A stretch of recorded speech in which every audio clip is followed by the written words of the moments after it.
in India in general, the fitness industry needs to become a more science-based industry, the same way medicine is.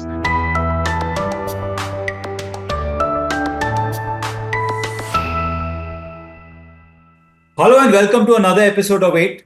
My name is Sanjay Chakrabarti. I'm the founder of Tagit. Today's guest is a celebrity trainer, nutritionist, and the founder of the magazine Muscle Manual. He has trained me as well. Probably I am one of his only non-celebrity students, but I'm absolutely delighted to have with me Vinay Bhambwani. Vinay, thank you so much for taking out time. Hey Sanjay, thanks so much for having me on. It's a pleasure to be here. Vinay, moving into the first question, one breath question, who is Vinay? Vinay is a constant learner who wants to dedicate himself to just experiencing and learning everything that he can. And in his free time, he also works as a fitness professional. Super. Vinay, getting to the next question, one breath again. Tell us something about your venture and your love with fitness. I started very early. I've been into fitness since the age of 14, and I always knew I wanted to have a venture or do something in this industry. So my venture, Physiques by Vinay, is a full-scale fitness organization where we use deep level of personalization and mindfulness to transform individuals and organizations through our D2C and our B2B services. Great. Vinay, you've been a solo entrepreneur and I've really been seeing your progress throughout. The one thing that really caught my eye, and that's the reason I wanted you to have this chat here, is in the last few years, you have really turned this into a way larger team and a bigger enterprise. So my question is, especially in this kind of an industry, wherein a one-to-one connect is very important, how do you build scale and how do you maintain quality across the team that you have now built? You're absolutely right. It is a field which requires a lot of one-on-one attention, a lot of coaching, mentoring, and guidance, even to your employees and to your trainers and team. Some of the clients we work with have extreme medical conditions. We work with a lot of clients with disabilities, near-death conditions, terminal conditions like cancer. And some of these are very, very challenging medical cases where we have to be very, very strong in our approach and play it very safe. I have to make sure personally that each client gets a trainer who has the right knowledge skill set to train this client, enough knowledge about special populations, whatever the medical condition that the client has, and also how to deal with the client on a personal level. Because a lot of clients who have the kind of medical ailments that we deal with, it's not just their physical state, even their mental state and emotional state is something that needs to be attended to. A lot of them have a lot of insecurities or find it extremely stressful and overwhelming to work on their lifestyle and their health. So that I would say in situations like these, the trainer's responsibility is, pretty much they have the same level of responsibility that a doctor has in cases like these, where literally they can change or destroy the lives of the client based on how well they approach it. So it is a business where we have to have a lot of one-on-one connection. Each client's conditions have to be noted down before they are assigned a trainer. Each trainer has to be briefed thoroughly. And each client has to receive a very, very deep level of personalization and attention. In many cases, it requires more than just one coach to attend to a client. Based on the client's needs, they might require a physical trainer, a yoga trainer, a physiotherapist, a nutritionist.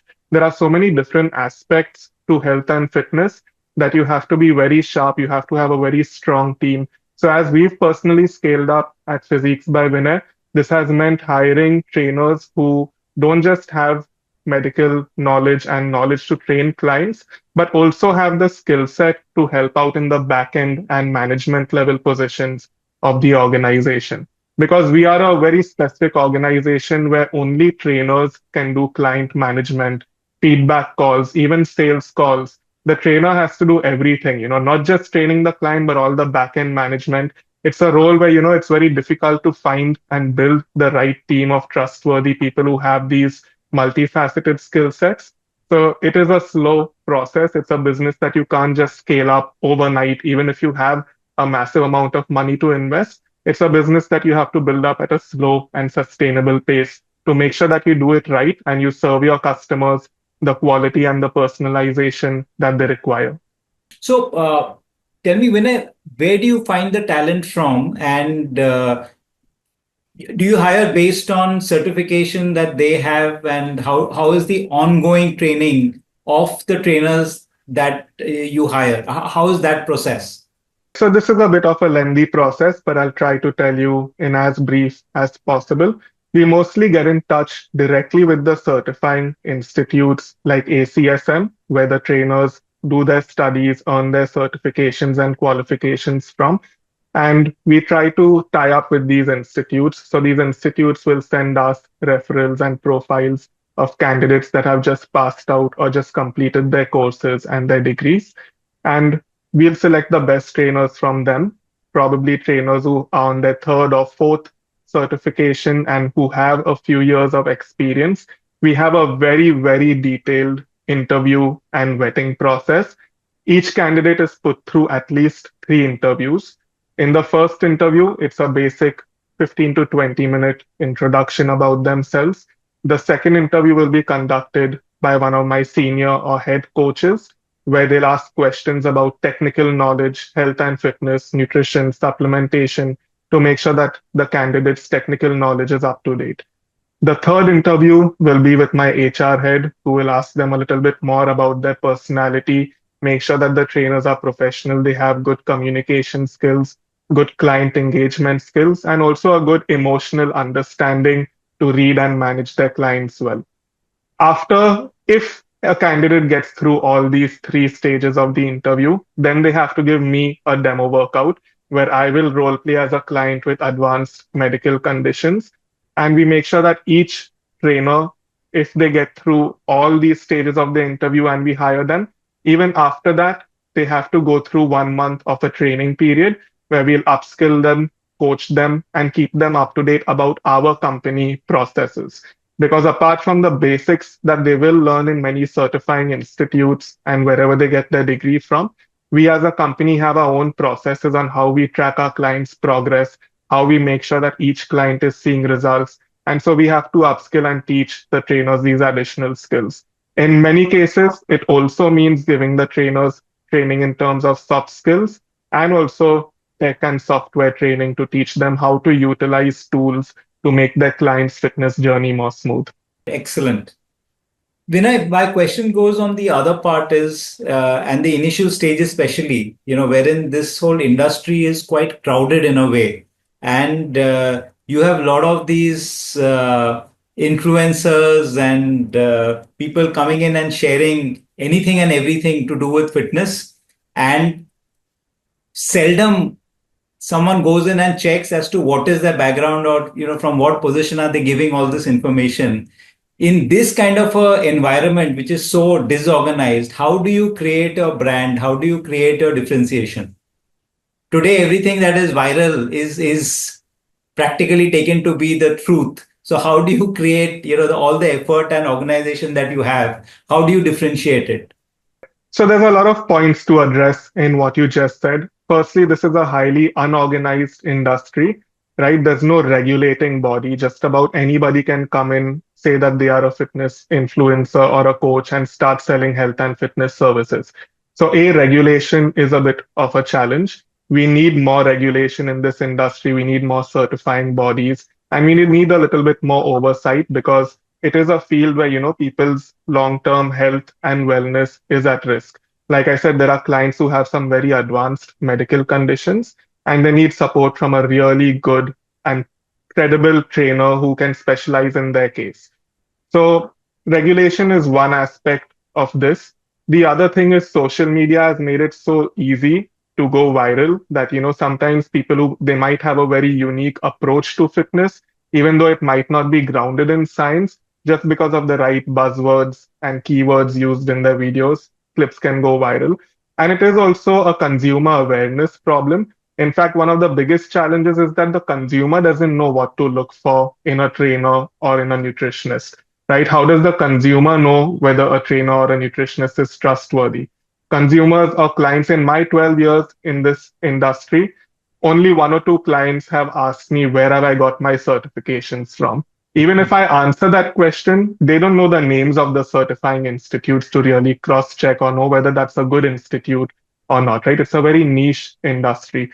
So it's a place where government regulation is definitely required. The certifying bodies need to be more strict. And over time, as the media gets involved, as consumer awareness increases, the consumer will know what to look for in a coach. But if I had to give any advice to any viewers out there, I would say just make sure that the person that you're working with or whoever you select as a trainer, you do not want to work with somebody who's a social media influencer. You want a coach, somebody who's dedicated their life to helping people get in better shape. It's two very different mentalities. Being a fitness coach and being a fitness influencer requires two completely different mentalities and approaches. So, whichever trainer or nutritionist you choose to work with, always ask them what are their qualifications, years of experience, ask them maybe about some challenging clients that they've worked with. And then it's best to select a trainer that you feel comfortable and confident with.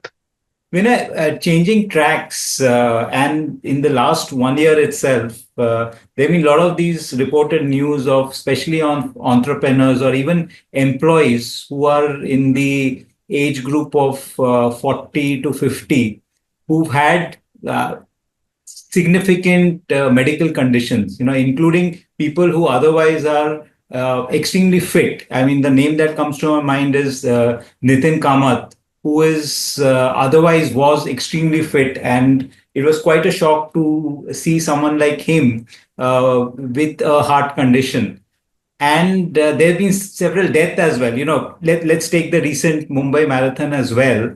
Out of the people who ran, almost 26 people required hospitalization, and two of them are on the ventilator. So, what is the reason that someone who is reasonably fit, at least outwardly, I'm sure a person who's been running a marathon does take care of his or her health. Why do these situations occur? So we live in a time that's very competitive, very high stakes, very stressful. And no matter what we can do, our stress levels are going to be high due to our workload. Our lifestyle has gotten worse over time. And it's not just related to stress and workload, but it's also related to our food habits and our food quality, the plastic, chemicals, adulteration in all our foods. So there's so many different variables to this. I'll try to take it one at a time. When it comes to these deaths that are happening in corporate organizations and amongst co-founders of startups, another one that comes to mind that happened recently was the co-founder of Epigania, which is a health brand itself. So we Yeah. see all these cases coming up where co-founders and employees are having heart-related or stress-related deaths. And there's a lot of strong research that suggests that even if your stress levels are on the lower side, if you work for more than 55 hours per week, you are at a significantly higher chance of having a stroke or a heart condition. So what happens is when your stress levels are high or your workload is very intense, your cortisol and your adrenaline levels are very high. These are two hormones which will cause your heart to beat faster, cause your blood vessels to constrict, and raise your blood pressure. So, over time, this causes a lot of long term damage to your heart and increases the risk of stroke and cardiac arrest. And of course, it's not just that direct, it also works indirectly, where if you have a stressful lifestyle, you're going to be more likely to spiral with your lifestyle as well. Eat unhealthy foods, stay up late, eat, smoke, drink, so it leads to a kind of spiraling effect, which increases your likelihood of getting heart conditions.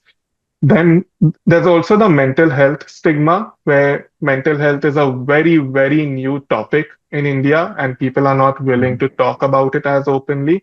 We see a lot of corporates that, yes, they are spending more money on employee wellness programs and health benefits and reimbursements, but mental health is an area that still requires a lot more attention. If we break down what each person can do at their level, what individuals can do is modify their lifestyle. Just the basics, make sure that you're getting enough sleep. Yeah, you have a good amount of activity. You're eating a healthy, balanced diet rich in fruits, vegetables, and making sure you're not deficient in any vital nutrients. Stress management, incorporating certain techniques that can help you manage stress, whether it's meditation, breathing practices, mindfulness. These are all things that can lower your cortisol and stress levels, and in the long run, lower your chance of having cardiac arrest greatly. Another overlooked thing that individuals can do is regular health screenings. If we talk about what organizations and corporates can do, one of the best things that a company can do for their employees is introduce reimbursements, health benefits, and corporate wellness programs. If we get into the data, there's research that has shown a 35% drop in absenteeism and sick days and a 42% lower in stress levels amongst participants of corporate wellness programs. If we talk about what society can do as a whole, this is a topic which requires a lot of social awareness campaigns and media involvement, which, to be fair, it is at its highest right now, but it's still a Mhm. catch-22 because until something very drastic happens, like people losing their lives, the media doesn't catch on and pick up the story. In this case, there's been at least a string of 5 to 10 correlated deaths in a very short period of time, which is why they picked up the story. And stress and workload is nothing that's new. It's been around for decades. It's just that these stories haven't gotten picked up and haven't gone viral like they could before. The one specific thing also I had in mind is, especially with the influence of Bollywood, and you see these film stars, dramatically changing their physique, either being supremely bulked up or being extremely thin. And it pretty much happens in a span of 3, 4 months, 5 months, 6 months, whatever. But it's a dramatic change that we see. And I'm sure a lot of people get inspired by that. Also, except for you, whichever gym earlier that I had kind of looked at, the trainer immediately comes and says that you need to have whey protein or any sort of protein supplement, otherwise you aren't going to really be bulked up. And for someone like me who's extremely conservative on that, I've always steered clear from having external protein, just because I am a non-vegetarian and I believe I'm reasonably good at whatever I'm eating. How do you explain that whole bit? And really, what is the thing that people should really be cautious of? Correct. So there's a lot to unpack over here also. Let's start with supplements.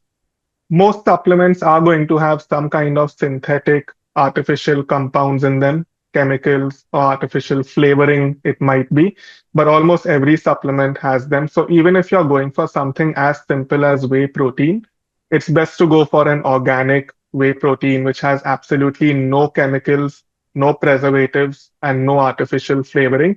At Physiques by Vinay, we believe in eating natural food and promoting an organic lifestyle as far as possible.